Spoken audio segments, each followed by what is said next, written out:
Welcome back to Psych Your Crime, and I'm your host, Nicole Mann.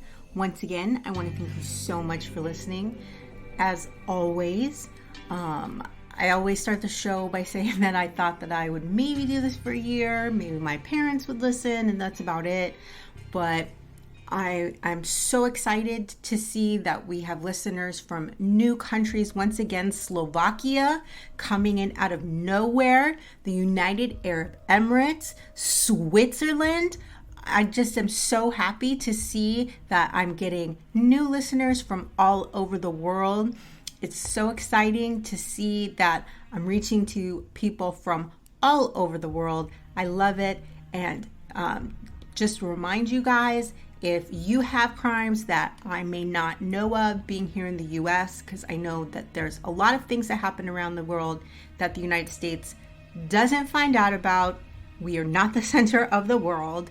If you reach out to go onto the Patreon, there is a subscriber level in which you can request crimes that I can cover for you. So if you go over to the Patreon, you can request crimes. So I'm always open to feedback and anything you guys want to say. I love hearing from you guys. So I would be so excited to hear from any of you guys from anywhere, even if it's just here in the plain old United States. You might hear some stuff in the background. As soon as I started to record, it seemed like a fire broke out and like 5 different drag races were happening outside my door. So it's nice. It's summer. People are out, enjoying the weather. So this week, we are going to look at the case of John Delorean. It is incredibly weird and bizarre. He is that Delorean, the guy who created the Delorean from Back to the Future. So it involves a case of entrapment. Entrapment is a practice in which law enforcement agents induce a person to commit a crime that a person would have otherwise been unlikely or unwilling to commit. It is the conception and planning of an offense by an officer or agent and the procurement of its commission by one who would never have perpetrated it except for the trickery, persuasion, or fraud of an officer or agent of the state. Police conduct rising to the level of entrapment is broadly discouraged and thus in many jurisdictions is available as a defense against liability for the crime.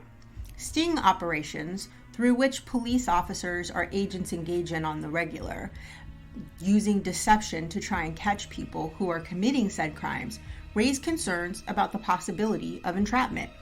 Depending on the law and the jurisdiction, the prosecution may be required to prove beyond a reasonable doubt that the defendant has not been entrapped, or that the defendant may be required to prove that they were entrapped if this is their defense.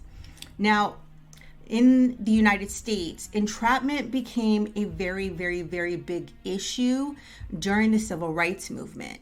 We had the COINTEL or Counterintelligence Program, COINTELPRO as it was called for short, by the FBI. Many civil rights groups, including the Black Panthers, many anti-war groups, had COINTEL agents embedded in them, and many of them were non-violent groups, and COINTEL agents convinced them to commit violent crimes. So that was where the United States first started to see issues of entrapment. In the practice of journalism and whistleblowing, entrapment means deceptive and trust-breaking techniques employed to trick someone to commit a legal or moral transgression. The word entrapment, from to entrap, meaning to catch someone in a trap, was first used in this sense in 1899 in the United States federal court case of People v. Burstad. In the United States, 2 competing tests exist for determining whether entrapment has taken place, known as the subjective and objective tests. The subjective test looks at the defendant's state of mind. Entrapment can be claimed if the defendant has no predisposition to commit the crime. The objective test looks instead at the government's conduct. Entrapment occurs when the actions of the government officers would usually have caused a normally law-abiding person to commit a crime. Contrary to popular belief, the United States does not require police officers to identify themselves as police in the case of a sting or undercover work. Now, this goes to, you may see in a lot of American TV shows where people will say, "Are you a cop? You have to tell me if you're a cop." No, they do not have to tell you if they're a cop. Police officers are allowed to lie when engaged in such kind of work. The law of entrapment instead focuses on whether people were enticed into committing crimes that they never would have committed otherwise. So they're talking about like when someone is working vice and like say that someone is posing as an escort in order to catch people soliciting prostitution, that is not entrapment. If you are out there, rolling up in a car and asking someone how much, you already would have done that anyway.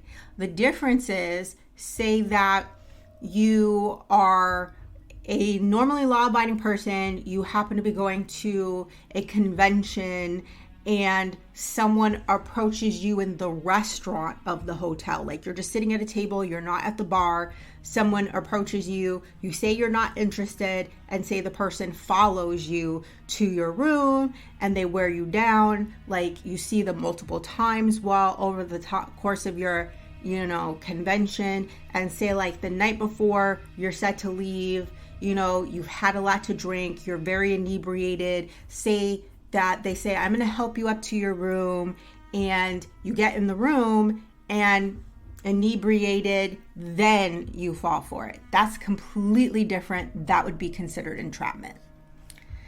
Entrapment defenses in the United States have evolved mainly through case law. Courts took a dim view of defense at first. The New York Supreme Court said in 1864 that it was never available to shield crime or give indemnity to the culprit, and it is safe to say that under any code of civilization, especially under Christian ethics, it is never going to be acceptable. So obviously in very puritanical society back in the 1800s, they were never going to allow them to besmirch the name of law enforcement. 40 years later, another judge in the same state affirmed that rejection, arguing with the courts, should not hesitate to punish the crime actually committed when rejecting a entrapment claim in a grand larceny case. Other states, however, had already begun reversing convictions on entrapment grounds. Federal courts recognized entrapment as a defense starting with Wu Wai versus the United States. The U.S. Supreme Court declined to consider the question of entrapment in Casey v. the United States, since the facts in the case were extremely vague, and they didn't feel that they had the ability to definitively rule on the question. But just 4 years later, they decided they did. In Sorrells v. the United States, the Supreme Court unanimously reversed the conviction of a North Carolina factory worker who gave in to an undercover probation officer's repeated entreaties to give him some liquor. It identified the controlling question as to whether the defendant is a person who would otherwise be innocent, whether or without the interference of the government, and if the government is seeking to punish them for an alleged offense which is the product of the creative action of the government official.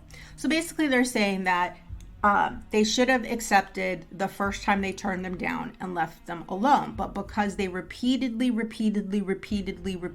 asked them, they wore them down, and it's because of that specific behavior that they committed the crime, because this was during Prohibition. In Sherman v. the United States, the court considered a similar case in which one recovering drug addict working with agents of the Federal Bureau of Narcotics, which then became the DEA, the Drug Enforcement Agency, solicited another person to sell him drugs on the premise that his own efforts were failing. Again, unanimous. Its opinion focused more clearly on the defendant's predisposition to commit the offense, and on that basis overturned the conviction as well, since although they had prior drug convictions, the most recent was 5 years earlier.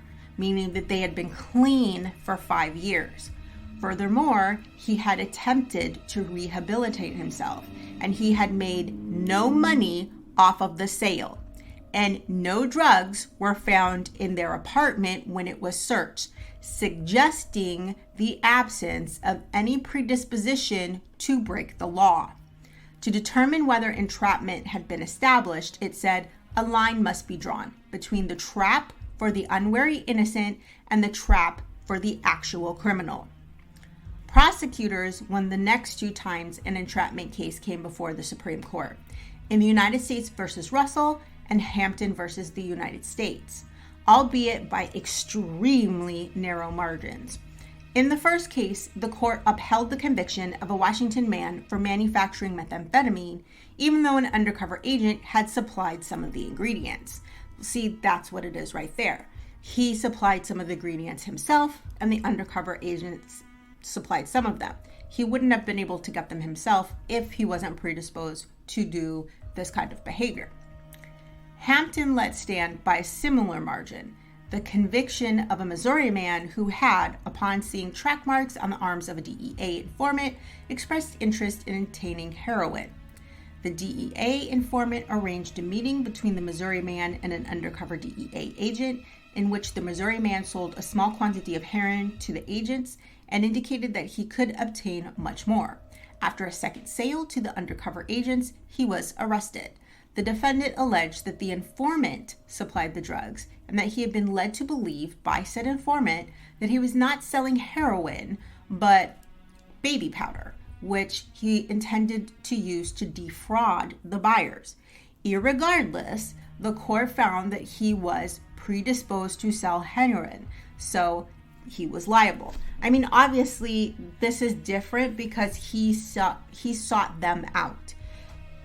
When we're talking about entrapment, we're talking about usually the government, the agents, they seek you out. So obviously, it can't be entrapment if you seek them out, if you are seeking to sell someone drugs. So obviously, irregardless of whether or not you're actually selling drugs or something stepped on or baby powder, posing as drugs, you are still criminally liable. The argument employed in a majority opinion in Hampton became known as the subjective test, since it focused on the defendant's state of mind. However, in all cases, concurring opinions have advocated for the objective test, which focuses instead on whether the conduct of the police or investigators would catch only those ready and willing to commit the crime without police involvement. Under the objective approach, the defendant's personality, i.e., their predisposition to commit the crime, would be immaterial, and the potential for the police conduct to induce law-abiding person is considered in the abstract. This, supporters argued, avoided the dubious issue of an unexpressed legislative intent on the test. So, like the exclusionary rule in the court supervisory role over law enforcement. So a lot of times when it comes to law enforcement issues in the United States, the final say is usually had by the court, because we have something here in the United States where we have a kind of immunity for law enforcement so that they can do their job. So that's why you see a lot of people upset and angry with the police, because the police do get away with a lot of things because they have this kind of blanket immunity for the things that they need to do their job. So that's why the entrapment issue is a big one. So setting these rules down and making it precedent, meaning that it is the law, it is the rule of law, it actually gives accountability to law enforcement officers. Whereas that's why it's so difficult to actually punish law enforcement officers who do commit murder. They're not actually doing something, they're going above the scope of their job because they have that blanket immunity. So it is very difficult for prosecutors to say, no, this does not fall within the scope of your job. You were doing something that is far outside of that I can actually charge you criminally. So that's why this entrapment issue is such a big deal in the United States, because it was the very first time that immunity issue was challenged, and it was set in stone that this you will not get immunity for, that this, if this happens, the case goes out the window. So it was the first time that something was set in stone that kind of challenged that infallible, authority that law enforcement had, that you can make mistakes and that there will be consequences, and the consequence is that the person will not be prosecuted for the crime.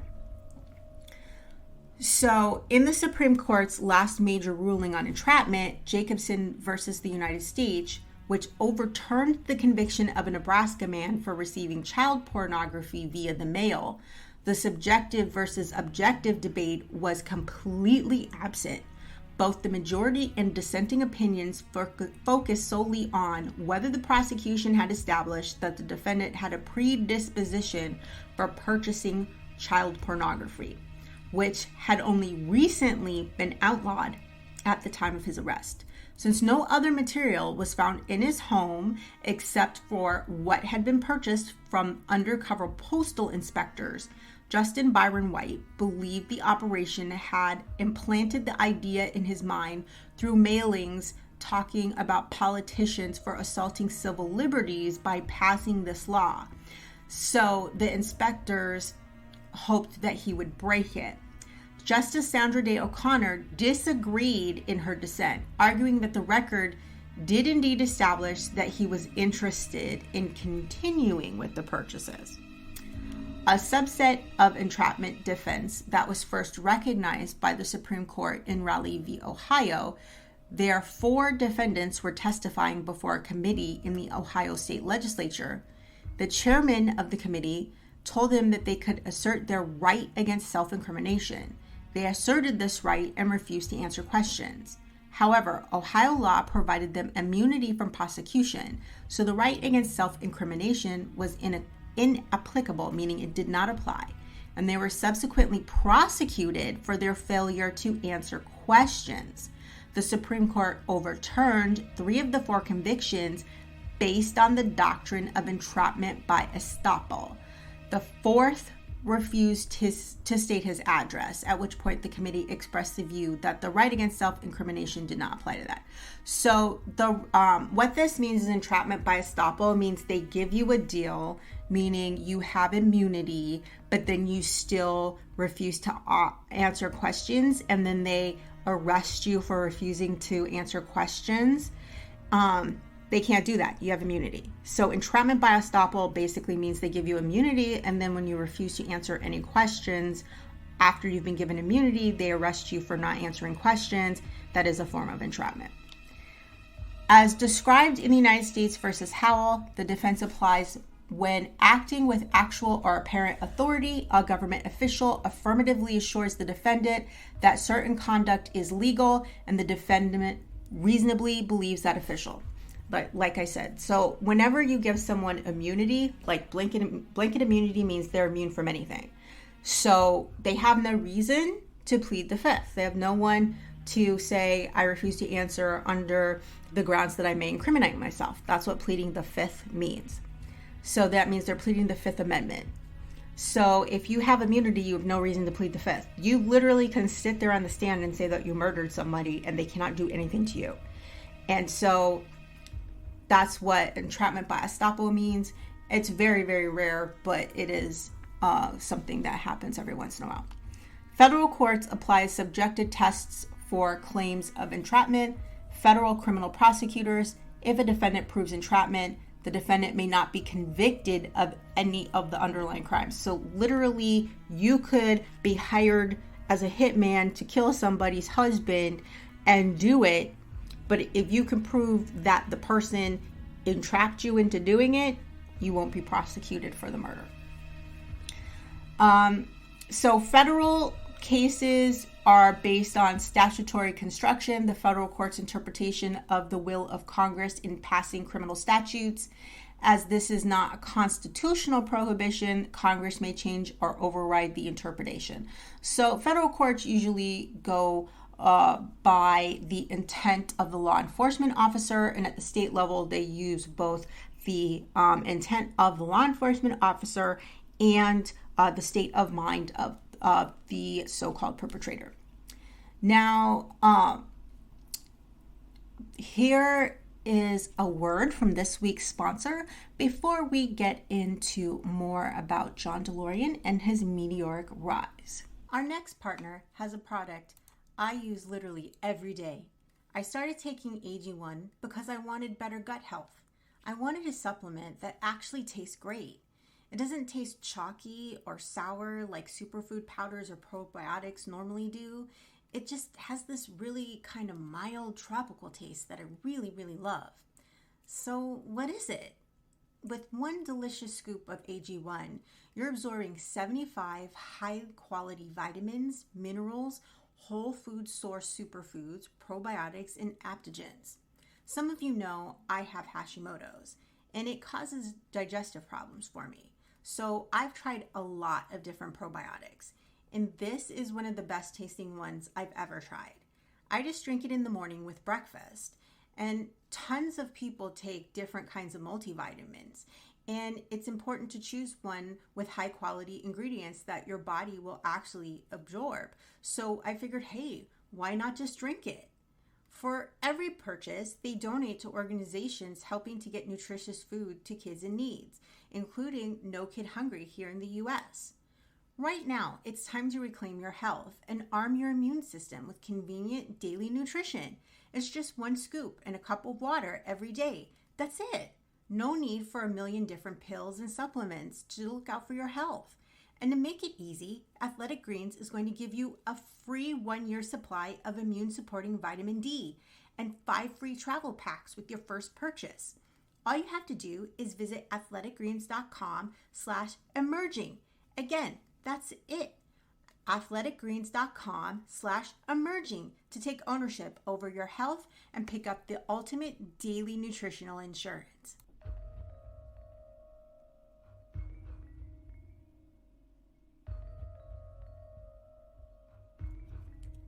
John Zachary Delorean was born in Detroit, Michigan, the eldest of 4 sons of Zachary and Catherine Delorean. His father was a mill worker and was from Romania. He was born Zaharia Delorean in a very small village. He was Austria-Hungarian and immigrated to the United States when he was 20. He spent time in Montana and Gary, Indiana before moving to Michigan.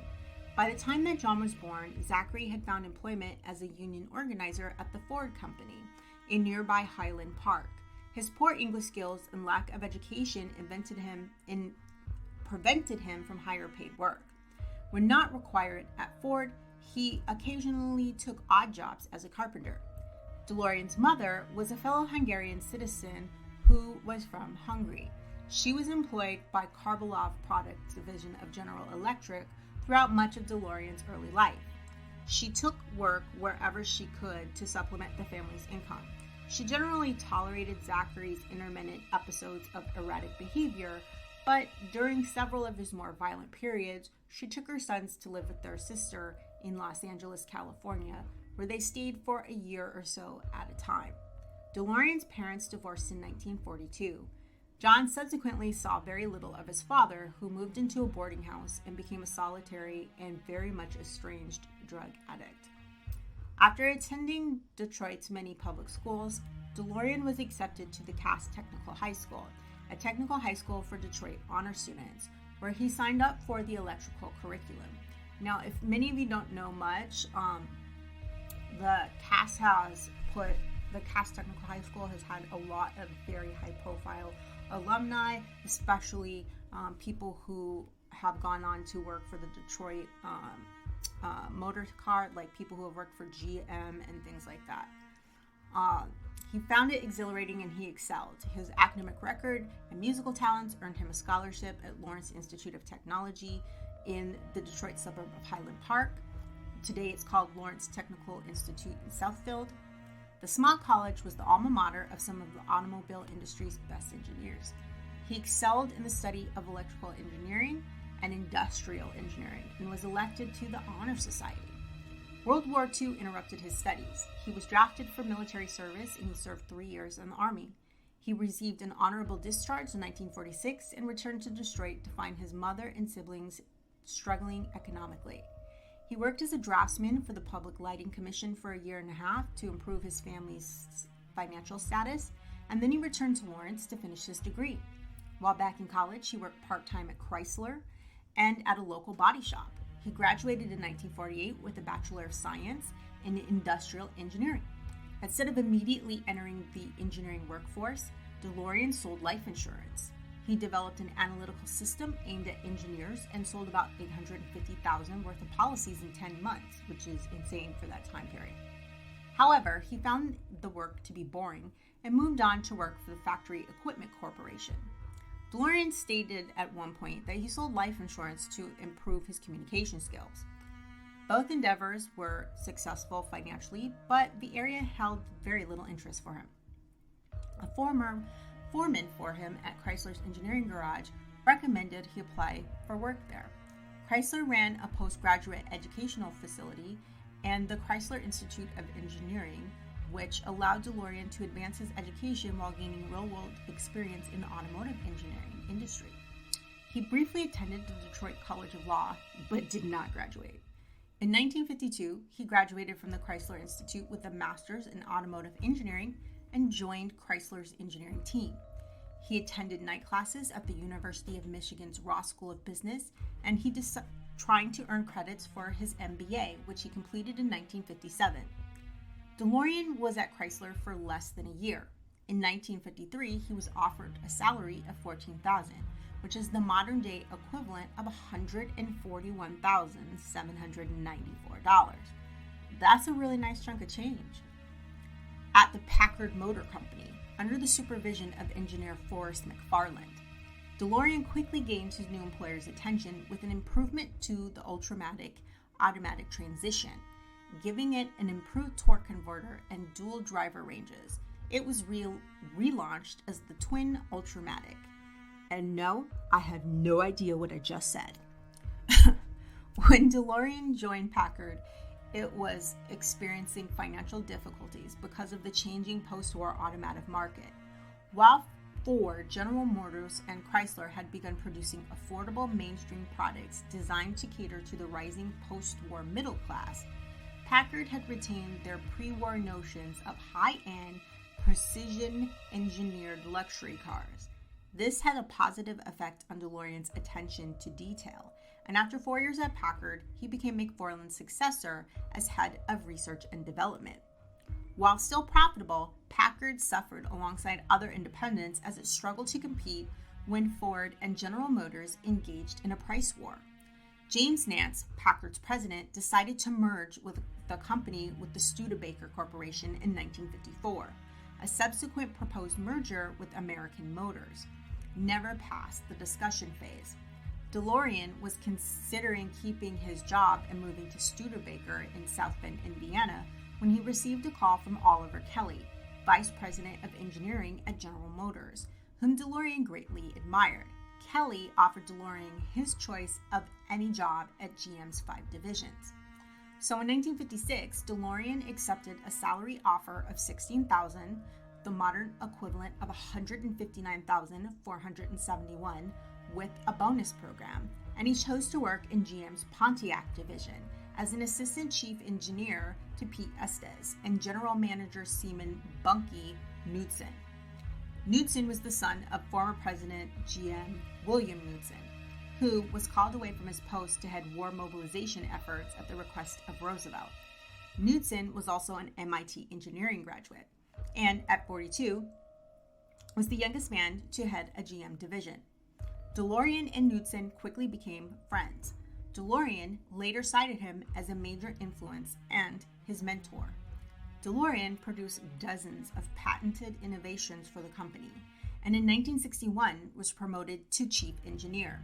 DeLorean was widely known at Pontiac for the Pontiac GTO, a muscle car named after the Ferrari 250 GTO. As a slightly bigger Chevrolet, the Pontiac brand reached third place in annual industry sales within the United States. To highlight the brand's performance, the GTO debuted as a Tempest Le Mans option package with larger, more powerful engine in 1964. This marked the beginning of Pontiac's renaissance as GM's performance division instead of its previous position with no clear brand identity. Even as General Motors experienced revenue declines, Pontiac remained highly profitable under DeLorean, and despite his growing reputation as a corporate maverick, on February 15, 1969, he was again promoted. This time, it was to head up the prestigious Chevrolet division, or Chevy, General Motors' flagship marquee. By this time, DeLorean earned an annual salary of $200,000 a year, the modern-day equivalent of $1.4 million. So actually, the actual equivalent is $1,477,858, with yearly bonuses of up to $400,000, then the equivalent of $2,955,717. Where do I go to get almost $1.5 million a year in salary and get bonuses of almost $3 million a year? Like, that must have been really nice. He was ubiquitous in pop culture. At a time when business executives were typically conservative, low-key people in three-piece suits, DeLorean wore long sideburns and unbuttoned shirts. He invited Ford President Lee Iacocca to serve as his best man at his wedding. So, for those of you who don't know, in the 80s, Lee Iacocca was the businessman. Like, if you had a business, Lee Iacocca was like who you modeled yourself after. So if like Steve Jobs and Bill Gates are like the business moguls of like this generation, that's what Lee Iacocca was for the 80s. DeLorean was a limited partner in a pair of American professional sports franchises. The first was the San Diego Chargers, as part of a syndicate led by Gene Klein and Sam Schulman that bought a controlling interest for $10 million in 1966. The other was the New York Yankees, of one of which he was 15 investors led by George Steinbrenner and Michael Burke, who completed the purchase from CBS for $10 million on January 3rd, 1973. Once again, if you know anything about the 80s, Steinbrenner's Yankees was one of the biggest names in sports during the 80s. DeLorean continued his jet-setting lifestyle and was often seen hanging out in business and entertainment celebrity circles. He became friends with James T. Aubrey, president of MGM, and was introduced to celebrities such as financier Kirk Kerosene and Chris Kraft, chairman Herb Siegel, and Sammy Davis Jr. and Johnny Carson. In 1972, DeLorean was appointed to the position of Vice President of Car and Truck Production for the entire General Motors line, and his eventual rise to president seemed inevitable. However, the idea of him assuming the position was completely intolerable to other GM executives, and on April 2, 1973, he announced he was leaving the company, telling the press, "I want to do things in the social arena. I have to do them. And unfortunately, the nature of our business just doesn't permit me to do as much as I want to." However, it was rumored that he had actually been fired. GM gave him a Florida Cadillac dealership as a retirement gift. What the actual hell? I want to retire and be given a car dealership as a retirement gift.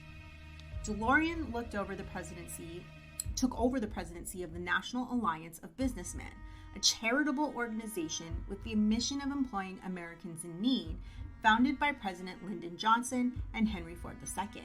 GM was a major contributor to the group and agreed to continue his salary while he remained president of the NAB. What the hell?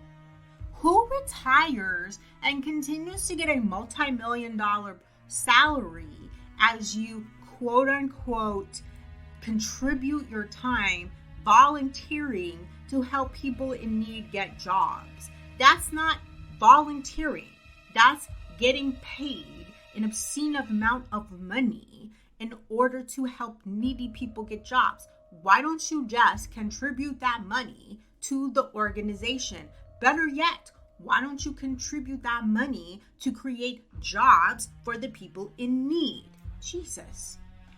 Delorean left General Motors in 1973 to form his own company, the Delorean Motor Company, or the DMC. A two-seat sports car prototype was shown in the mid-1970s called the Delorean Safety Vehicle. With its body shell designed by Italia Design's Giuretti Giaro, the car entered into production as the Delorean. The car's body distinctively used stainless steel and featured gull-wing doors. It was powered by Delorean V6 engine developed by Peugeot Renault and Volvo, known as the PRV.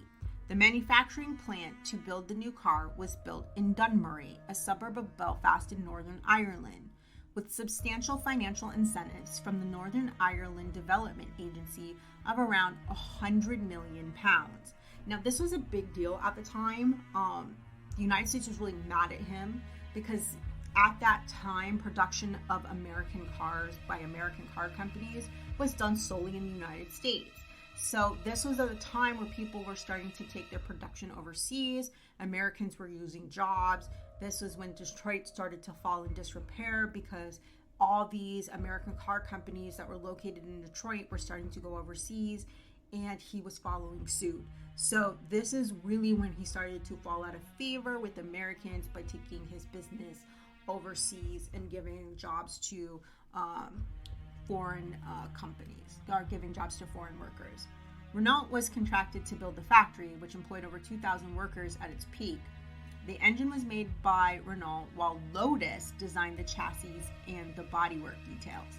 The Dunmurry factory eventually churned out around 9,000 cars. In 1980, an American Express catalog featured an ad for a Delorean that was 24-karat gold plated. According to the ad, only 100 were going to be manufactured and sold for $85,000 apiece. In total, only 4 were ever actually purchased. Now, you have to understand part of the issue about the Delorean is the DeLoreans were being sold at about $35,000 a piece. Now, in comparison, Corvettes at the time retailed for about $23,500. So given that this car was made of stainless steel, didn't have as many attractive features, people thought it was incredibly ugly. So having such an exorbitant price tag, people were just not buying it. Production delays meant the DeLorean did not reach the consumer market until January 1981, nearly a decade after the company was founded. And in the interim, the new car market had slumped considerably due to the 1980 U.S. economic recession.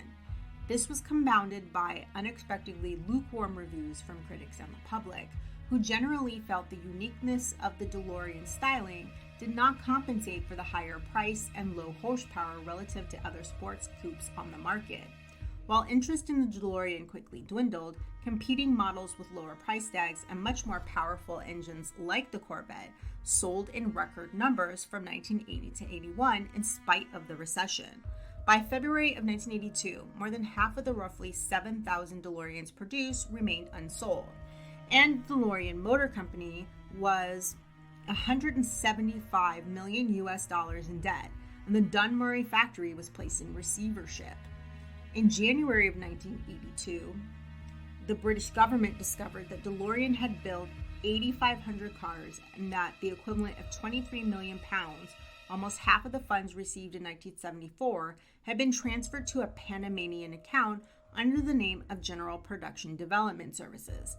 The company intended to subsidize Lotus, but the money never made it to Colin Chapman's Lotus Company, who had collaborated with the development of the car, mysteriously dying at the start of the investigation into the missing money.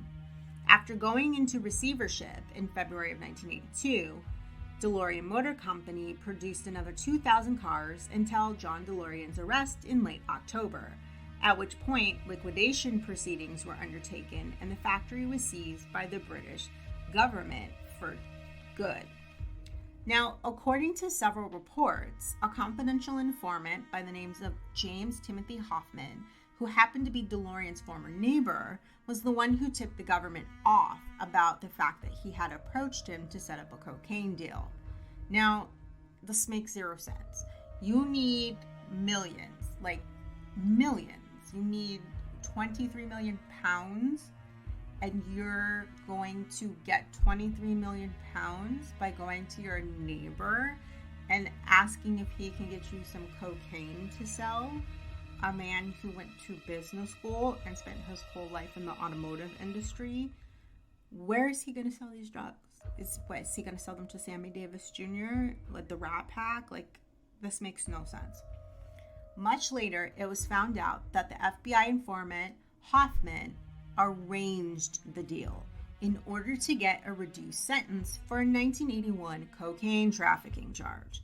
An in-depth investigation proved that Hoffman knew about his financial problems, especially how he needed 17 million American dollars in a hurry to prevent bankruptcy. They met in an upscale hotel in Miami to seal the deal. Hoffman making introductions, but his connection or distributor was actually a DEA agent. Once caught, Delorean initially made a plea deal in an effort to keep things quiet, but with a big catch like Delorean, they quickly held a press conference and everything hit the news. While Delorean had accepted the deal initially, his lawyers argued that the FBI and DEA had unfairly targeted and trapped him into the deal. His attorney, Howard Weitzman, said, "The message they want to send, and the message that needs to be sent to the entire country and all of our citizens, is that we won't tolerate this type of conduct by the government." Moreover, Delorean's clear history and lack of criminal record and the fact that he was college educated helped him a lot more. A witness by the name of Carol Winkler, who was Delorean's administrative assistant, showed her call logs, which proved that Hoffman reached out and contacted Delorean, and that Delorean did not, in fact, reach out to Hoffman. Delorean was finally acquitted on August 16, 1984, but by then his company had already crashed and his reputation was in tatters. In court, he said, "Hopefully this terror that my family and I have gone through, this horror that we've gone through for almost 2 years now, won't have been wasted. Perhaps somehow we can get the laws changed and the codes of conduct changed so this can never happen again to other people. If that truly happens, then maybe all of this has been worthwhile and constructive." Reports say that when asked if he would go back into the automotive industry, Delorean bitterly asked, "Would you buy a used car for me?" That's a good point. A year later, on September 21st, 1985, Delorean was taken to court on charges he defrauded his investors and committed tax evasion by diverting millions of dollars, but was acquitted on those charges as well. As he battled more than 40 additional legal cases, obviously his dream of car stardom was shot. And this car, the DeLorean car, shot to fame around this time in Back to the Future. Nevertheless, he could never get back his name or the fame he once had. His plans to resurrect his company with a new vehicle tanked. And in the year 1999, he declared bankruptcy, and at the age of 80, he died from a stroke on March 19, 2005. However, that's not the end of this bizarre tale. In the past 4 or 5 years, a man by the name of Ty Delorean, calling himself John Delorean's long-lost son. So I found this article to be absolutely hilarious because they keep referring to him as the self-proclaimed long-lost son of John Delorean. He calls them hybrid DeLoreans. But what he's basically doing is he's Frankensteining a Reliant Robin with a Delorean into the most bizarre looking 3-wheeled car. It's not even, I can't even call it a car. The back of it is a truck. I will put pictures on the Patreon. It looks like those, like a very bad 80s version of those really horrible car trucks that they had in the 2010s. I just can't even explain it. Like I said, it has 3 wheels. I don't know what this man was thinking. But in 2021, he came out and claimed that the Taliban was contacting him to make vehicles for them to use in war. He said that the group that is currently overseeing operations in Afghanistan is looking to invest in his product. To mix things up even more, the company currently owns the rights to the Delorean Motor Company, is trying to take him to court for infringing on the brand's trademark. The infringement comes, like I said, in this 3-wheeler bizarre car. And it is, like I said, a Frankenstein effort. He basically slapped a Reliant Robin onto part of a Delorean. He claims to have gotten an email from the Afghani Transport Minister, Quadratullah Zaki, and it states, the Civil Aviation of Islamic Emirate of Afghanistan extends its compliments to you and your brilliant motor vehicle at Delorean Motor Company. Your amazing achievements were brought to my attention in your latest media interviews, which have gone around the world and landed you on my desk in a local newspaper.